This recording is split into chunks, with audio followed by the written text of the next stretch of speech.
आज का ये बजट इंटरिम बजट तो है ही, लेकिन ये बजट इंक्लूसिव और इनोवेटिव बजट है। इस बजट में कंटिन्यूटी का कॉन्फिडेंस है।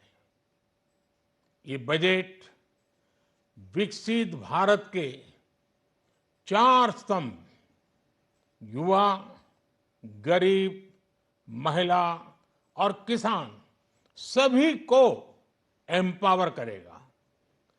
निर्मला जी का ये बजट देश के भविष्य के निर्माण का बजट है। इस बजट में 2047 के विकसित भारत की नींव को मजबूत करने की गारंटी है। मैं निर्मला जी और उनकी टीम को बहुत बहुत बधाई देता हूं। साथियों, इस बजट में युवा भारत की युवा आकांक्षाओं का, भारत की यंग एस्पिरेशंस का प्रतिबिंब है। बजट में दो महत्वपूर्ण निर्णय लिए गए हैं। रिसर्च और इनोवेशन पर 1,00,000 करोड़ रुपए का फंड बनाने की घोषणा की गई है। बजट में स्टार्टअप्स को मिलने वाली टैक्स छूट के विस्तार का भी ऐलान किया गया है। साथियों, इस बजट में फिस्कल डेफिसिट को नियंत्रण में रखते हुए कैपिटल एक्सपेंडिचर को 11,11,111 करोड़ रुपए की ऐतिहासिक ऊंचाई दी गई है। अर्थशास्त्रियों की भाषा में कहें तो एक प्रकार से स्वीट स्पॉट है। इससे भारत में 21वीं सदी के आधुनिक इंफ्रास्ट्रक्चर के निर्माण के साथ ही युवाओं के लिए अनगिनत रोजगार के नए अवसर तैयार होंगे। बजट में वंदे भारत स्टैंडर्ड की 40,000 आधुनिक बोगियां बनाकर उन्हें सामान्य यात्री ट्रेनों में लगाने का ऐलान किया गया है।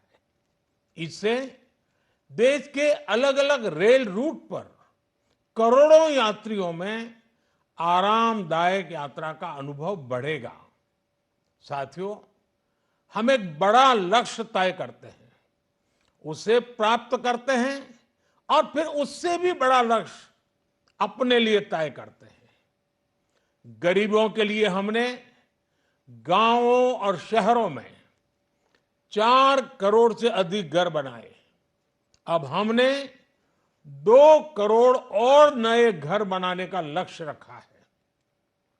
हमने 2 करोड़ महिलाओं को लखपति दीदी बनाने का लक्ष्य रखा था।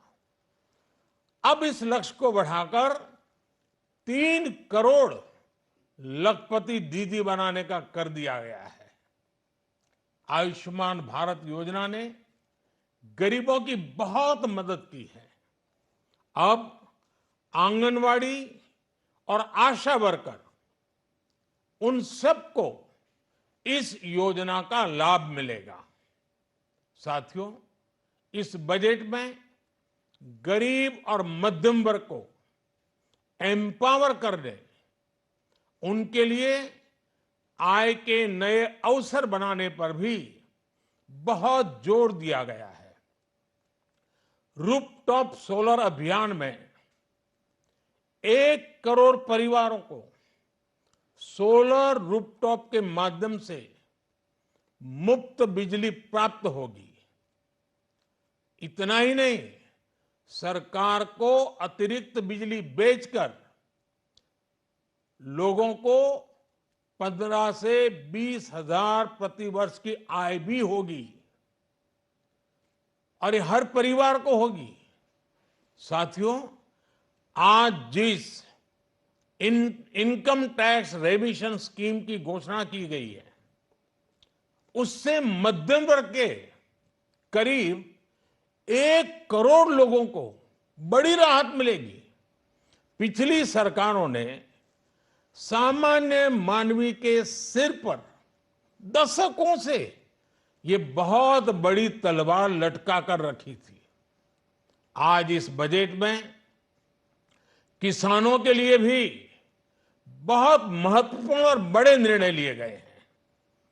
नैनो डीएपी का उपयोग हो, पशुओं के लिए नई योजना हो, पीएम मत्स्य संपदा योजना का विस्तार हो और आत्मनिर्भर ऑयल सीड अभियान हो। इससे किसानों की आय बढ़ेगी और खर्च कम होगा। मैं एक बार फिर सभी देशवासियों को इस ऐतिहासिक बजट के लिए शुभकामनाएं देता हूं। बहुत बहुत धन्यवाद।